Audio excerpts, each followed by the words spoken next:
जय श्री कृष्णा यार सबको।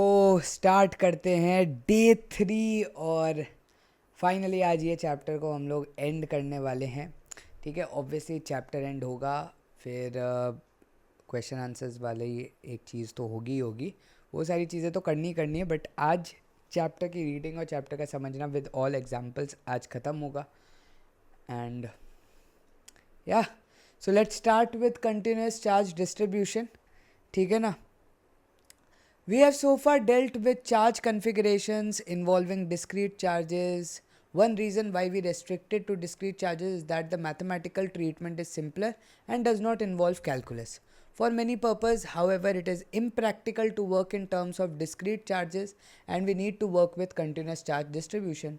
For example, on the surface of a charged conductor, it is impractical to specify the charge distribution in terms of the locations of the microscopic charge constituents.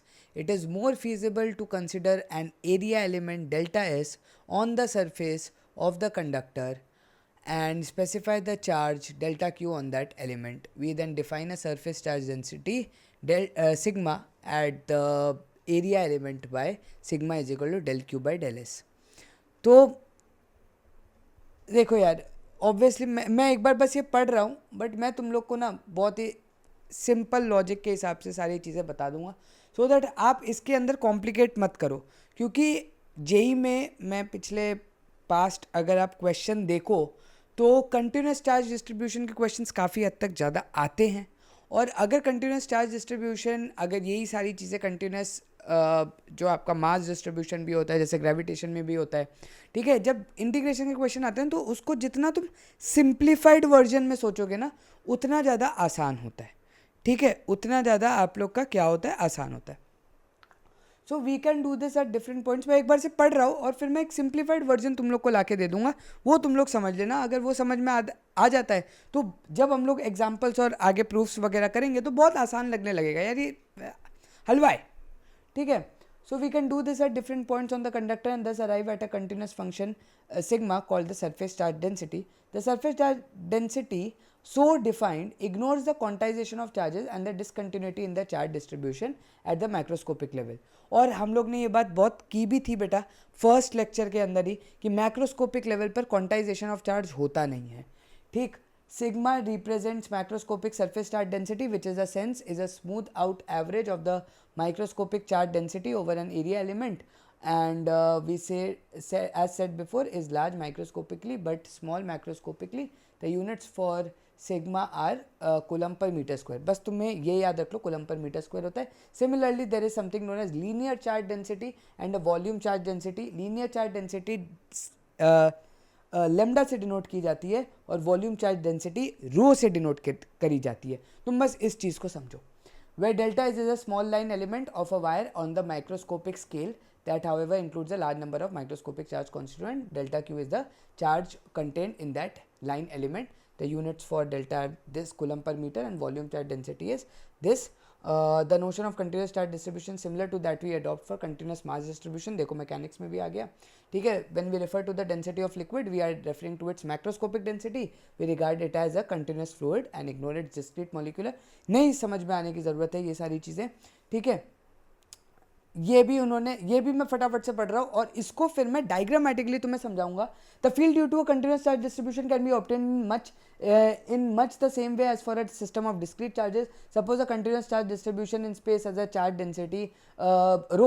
Choose any convenient point, origin convenient point ले लो, let the position vector be r. The charge density rho may vary from point to point, that is it is a function of r. Divide the charge distribution into small volume elements delta v. The charge in a volume element delta v is rho delta v. Now consider any general point p. Electric field due to a point is this, where r dash is the distance between the charge element and p and r vector is the unit vector in the direction of charge element. By the superposition principle आप सबका summation कर सकते हो. Note that delta r dash r cap dash all can vary from point to point in a strict mathematical method we should let delta v tending to 0 and the sum then becomes an integral, but we omit that discussion here for simplicity. In short, using Coulomb's law and superposition, electric field can be determined for any charge distribution, discrete or continuous. तो ये सारी बिल्कुल बकलोली वाली बातें हैं यार, तुम लोग को बिल्कुल भी इन सारी चीज़ों पर ध्यान देने की कोई ज़रूरत नहीं है, तुम सिर्फ काम की बात पर ध्यान दो। मैं तुम लोग को बहुत ही काम की बात बताता हूँ, ठीक है, वो समझो।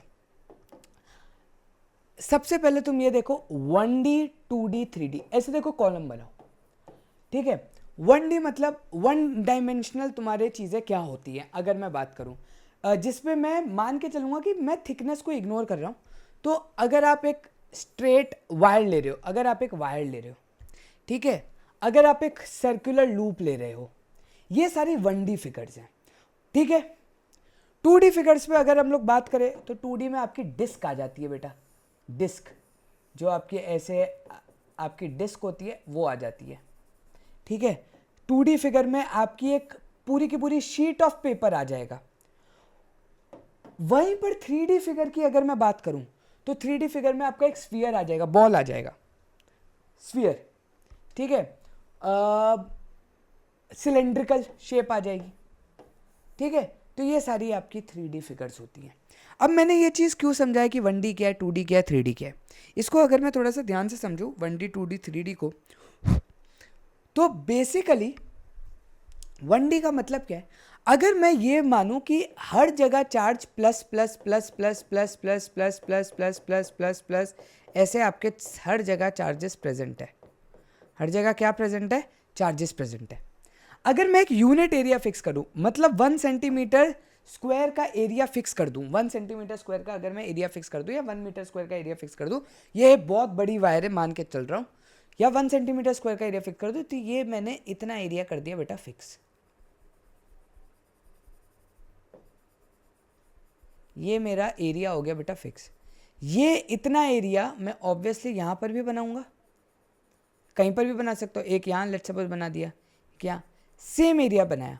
अगर तुम लोग एक चीज़ यहाँ पर नोटिस कर सकते हो तो तुम लोग को एक चीज़ दिखाई देगी यार यहाँ पर, कि अगर मैंने एरिया को फिक्स किया तो उसमें एक ही चार्ज एनक्लोज हो रहा है, इसमें भी एक ही चार्ज एनक्लोज हो रहा है, इसमें भी एक ही चार्ज एनक्लोज हो रहा है। अगर एक मैंने फिक्स एरिया ले लिया तो उसमें फिक्स चार्ज ही एनक्लोज हो रहा है। When we talk about continuous charge distribution, जब हम लोग कंटिन्यूअस चार्ज डिस्ट्रीब्यूशन की बात करते हैं तो हम लोग ये चीज़ बहुत ज़्यादा क्या करते हैं, फिक्स कर देते हैं कि भाई एक यूनिट एरिया अगर मैंने लिया, एक यूनिट लेंथ मैंने लिया या एक यूनिट वॉल्यूम मैंने लिया, तो उसमें मेरा क्या आ रहा है, चार्ज फिक्स आ रहा है। तो क्योंकि मैं 1 डायमेंशनल बात कर रहा हूँ तो ऑब्वियसली लेंथ, तो ऑब्वियसली मैंने अच्छा स्टार्टिंग में 1 सेंटीमीटर स्क्वायर बोला जो कि गलत है, sorry my bad. 1 centimetre square तो एरिया हो गया, मैं सिर्फ 1 सेंटीमीटर लेंथ की बात कर रहा हूँ। ऑब्वियसली मुझे ये सर्कल बनाने की, मुझे एक्चुअली स्क्वायर पीस बनाने की ज़रूरत नहीं थी, मुझे सिर्फ 1 सेंटीमीटर लेंथ बनाने की ज़रूरत थी। क्या थी, 1 सेंटीमीटर लेंथ। तो अगर मैं 1 सेंटीमीटर लेंथ बनाऊँ तो उसमें इतना चार्ज एनक्लोज हो जाएगा। यहाँ पर 1 सेंटीमीटर लेंथ बनाऊँ अगर मैं, तो मेरे पास इतना चार्ज एनक्लोज हो जाएगा, यहाँ पर भी 1, यहाँ पर भी 1। तो इसको बोलते हैं बेटा लेमडा।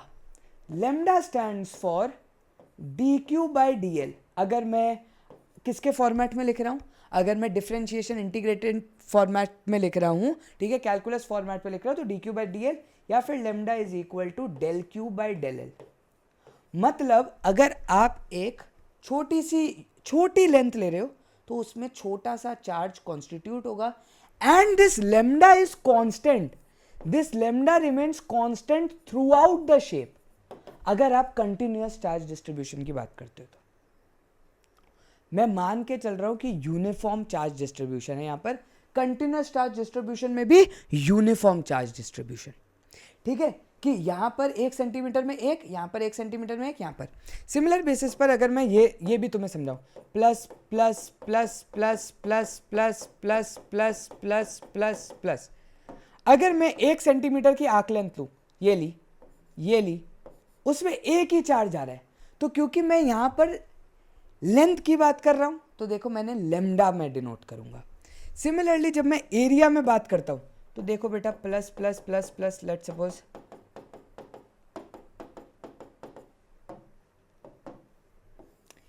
इतने एरिया की मैं बात कर रहा हूँ, देखो तो एक ही चार्ज इनक्लोज हो रहा है, इतने एरिया की जब मैं बात कर रहा हूँ एक ही चार्ज इनक्लोज हो रहा है। तो अगर मैंने एरिया को एक फिक्स ले लिया, कहीं पर भी उतने एरिया को रखूंगा तो उतना ही चार्ज एनक्लोज्ड होगा। जब आप लोग एरिया के बारे में बात करते हो, we denoted by sigma which is known as surface charge density. ये लेमडा यहां पर क्या होता है बेटा, ये लेमडा यहां पर होता है लीनियर चार्ज डेंसिटी। क्या होता है? Linear charge density. Why we call it density? Density का एक्चुअल मतलब हम लोग ने बचपन में क्या पढ़ा है? मास अपॉन वॉल्यूम पढ़ा है, ठीक है। यहां पर चार्ज अपॉन लेंथ हो गया। लीनियर क्यों वर्ड बोल दिया? क्योंकि डेंसिटी जब हम लोग बोलते थे तो हम लोग डिवाइड बाय वॉल्यूम करते थे। लीनियर मतलब एल क्यूब नहीं, एल की पावर 1, इसलिए लीनियर बोल दिया, ठीक है। इसको बोलते हैं बेटा सरफेस चार्ज डेंसिटी। सिग्मा को क्या बोलते हैं? सिग्मा को बोलते हैं सरफेस चार्ज डेंसिटी, ठीक है। सरफेस, सरफेस पर हमेशा अगर कोई भी आप सरफेस की बात कर रहे हो तो वो एरिया हो जाता है। तो यहां पर इसका फॉर्मूला क्या बन के आता है? Sigma is equal to del Q by del A, या फिर sigma is equal to D Q by D A. जब इसके क्वेश्चन करेंगे ना यार तो तुम्हें बहुत अच्छे से समझ में आएगा। और वहीं पर बेटा वॉल्यूम चार्ज डेंसिटी होती है। तो लेट सपोज मैं ऑब्वियसली इधर प्लस है, इधर प्लस है, इधर प्लस है, इधर प्लस है, 4 5 6, फिर 1 2 3 4 5 6। मैंने ऑब्वियसली थोड़ा सा फिगर ढंग से नहीं बनाई है, बट तुम लोग इतना देखो, अगर मैं इतनी वॉल्यूम पूरी कंसिडर कर रहा हूँ, ये पूरी वॉल्यूम कंसिडर कर रहा हूँ, या फिर मैं ये पूरी वॉल्यूम कंसिडर कर रहा हूँ, तो जितनी जितनी मैं वॉल्यूम कंसिडर कर रहा हूँ ऑब्वियसली तुम्हें समझ में आएगा कि अगर जब वॉल्यूम बनाते हैं तो कहीं कहीं पर ऐसा भी पूरा ऐसे बना करके दिखाया जाता है कि इतनी वॉल्यूम अगर मैं कंसिडर कर रहा हूँ। तुम इतना मत समझो, तुम बस बेसिक समझो। जब आपने एक यूनिट वॉल्यूम ली और आप लोग ने उतने में चार्ज लिया तो वो कांस्टेंट आना चाहिए। तो वॉल्यूम चार्ज डेंसिटी कहाँ पर लगेगा? 3D फिगर में। सरफेस चार्ज डेंसिटी कहाँ पर लगेगा? 2D फिगर्स में। लीनियर चार्ज डेंसिटी कहाँ पर लगेगा? 1D फिगर में। अगर तुम्हें ये समझ में आता है ना, तो जब हम लोग क्वेश्चन करेंगे ना, मैं और अच्छे से तुम्हें समझाने की यहाँ पर कोशिश करूंगा कि कैसे लगती हैं चीज़ें, ठीक है। तो यहाँ पर रो हो जाता है del Q by del V. अब क्यों रो? रो होता है बेटा वॉल्यूम चार्ज डेंसिटी। रो क्या होता है? वॉल्यूम चार्ज डेंसिटी, जिसको मैं लिख सकता हूं D Q by D V, ठीक है। बहुत इंपॉर्टेंट है, सबसे ज्यादा बेटा यही काम में आता है, ठीक है। ऑल राइट, आई होप तुम्हें कंटिन्यूस चार्ज डिस्ट्रीब्यूशन का मतलब समझ आया होगा कि कंटिन्यूसली चार्ज पूरे डिस्ट्रीब्यूटेड हैं, ठीक है। और फिर हम लोग ने चार्ज डेंसिटीज देखी। अगर 1D फिगर है, उसका एक कांस्टेंट लेंथ मैंने ले लिया, उतने लेंथ में जितना चार्ज एक्यूमुलेट होता है वही लेंथ कहीं भी और पूरे आप उस फिगर पे ले लो तो उतना ही चार्ज एक्यूमुलेट होगा। एरिया में भी एक एरिया डिफाइन कर लो, उसमें जितना चार्ज एक्यूमुलेट हो रहा है एक पार्ट पर ऑफ दैट सरफेस, दूसरे पार्ट पर भी जाओगे तो सेम आप लोग को वो मिलेगा चार्ज। वैसे ही वॉल्यूम में भी सेम चीज़ होती है। So this is it from continuous charge distribution, आज का फर्स्ट पार्ट। अगर ये चीज़ क्लियर नहीं भी हुई है तो मैं गारंटी दे रहा हूँ क्वेश्चन में हो जाएगी, ठीक है। पक्का क्वेश्चन में हो जाएगी। सो ठीक है, पानी वानी पियो, आगे मिलते हैं। फाइनली चैप्टर का लास्ट पार्ट जो कि आपका है गॉस लॉ। कहते हैं कि one of the hardest part है चैप्टर का, बट मैं अपने एंड से पूरी कोशिश यही करने वाला हूँ कि तुम्हें ये समझ में आ जाए, क्योंकि अगर तुम्हें ये समझ में आ गया ना तो मज़ा आ जाएगा। मैं सच बता रहा हूँ तुम्हें। पहला चैप्टर ना you'll kill it for sure, ठीक है। तो काफ़ी इंपॉर्टेंट पॉइंट्स है इसके बीच, पढ़ते रहेंगे यार गॉस लॉ, है ना। स्टार्ट करते हैं कि गॉस ने क्या बोला, क्या बताया, कैसे समझाया उसने, क्या क्या किया, सब कुछ देखते हैं, थोड़ा सा ध्यान से समझेंगे। As a simple application of the notion of an electric flux, let us consider the total flux through a sphere of radius r, which encloses a point charge q at its center. Divide the sphere into small area elements as shown. The flux through an area element delta s is. अच्छा, पहली बात तो याद करते हैं यार, flux क्या पढ़ा था। Flux was actually equal to what? E into A into cos theta, या E डॉट ए भी हम लोग ने बोला था। Electric field due to a point charge is kq by r square, kq by r square।